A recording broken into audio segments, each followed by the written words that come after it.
Bonjour ou bonsoir, selon l'heure à laquelle vous nous regardez. Je suis votre chroniqueur audio et animateur de podcast à l'ODJ Média. Je suis chargé de vous lire aujourd'hui, avec une fidélité totale et absolue, la chronique de Hafid Fassi Firi. Nous abordons un incident regrettable survenu à Rabat qui pose la question du respect et des limites de la critique sportive dans notre société. Un dossier intitulé Walid Regragui pris à partie dans un café à Rabat. Le sélectionneur national Walid Regragui aurait été pris à partie par des clients et le serveur dans un restaurant du quartier huppé de Hey Riyad à Rabat. Gros malaise.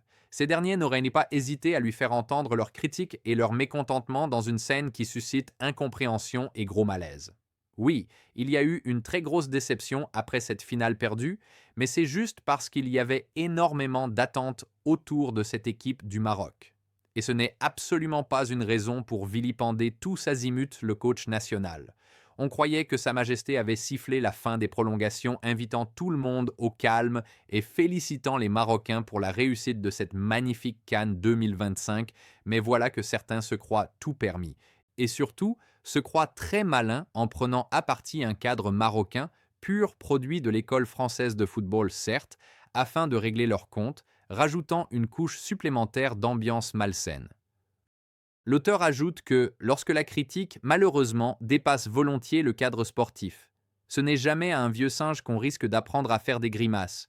Alors si on peut éventuellement reprocher à Walid de ne pas toujours supporter la pression et les tensions relatives à son poste de sélectionneur, rien ne justifie que les agressions verbales dépassent le cadre des stades du football. Et pire encore, lorsque ce sont des apprentis journalistes qui jettent de l'huile sur le feu sur les ondes de certaines radios, lorsque la critique, malheureusement, dépasse volontiers le cadre sportif. Heureusement qu'il ne s'agit que de provocations verbales et pas d'altercations, mais franchement, comment oublier tout ce qu'a fait ce monsieur pour le football marocain? Et qu'est-ce qu'il y aura à gagner d'une démission de Walid? L'auteur affirme que pour lui, certains oublient bêtement d'où l'on vient. On a été en demi-finale de la dernière Coupe du Monde alors qu'il n'y a pas très longtemps.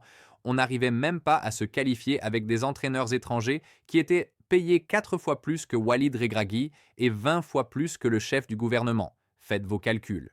Oui, il y a une malédiction qui nous poursuit en Coupe d'Afrique et tout le football marocain en est responsable.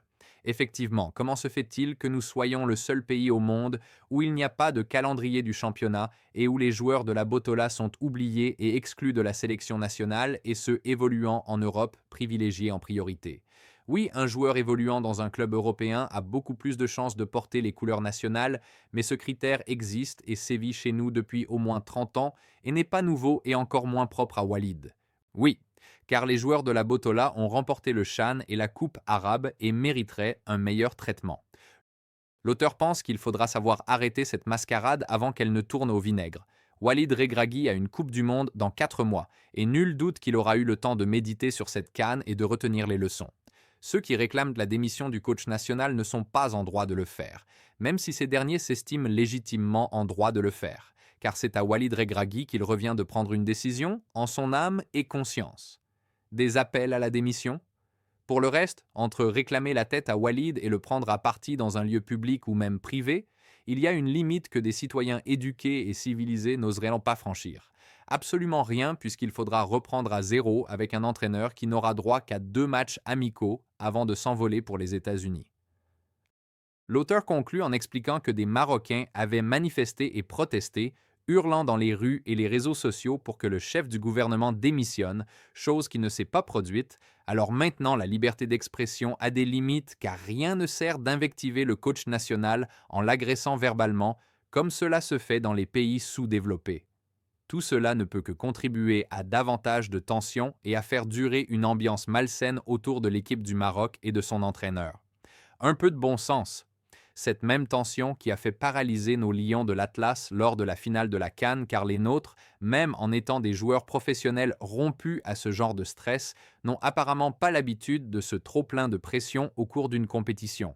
Il faut savoir raison garder, alors un peu de bon sens s'il vous plaît, car Walid Regragui a encore de très belles choses à partager avec les Marocains. C'est sur cette note de réflexion que s'achève notre lecture d'aujourd'hui. Je tenais à vous remercier personnellement pour votre fidélité et pour l'attention que vous portez à nos analyses.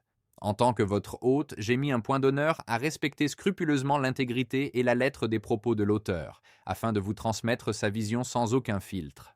Restez à l'affût, car nous nous retrouverons très prochainement pour une nouvelle chronique où nous continuerons d'explorer ensemble les complexités de notre monde en mutation. D'ici là, cultivez votre esprit critique et restez connectés sur les plateformes de l'ODJ Média.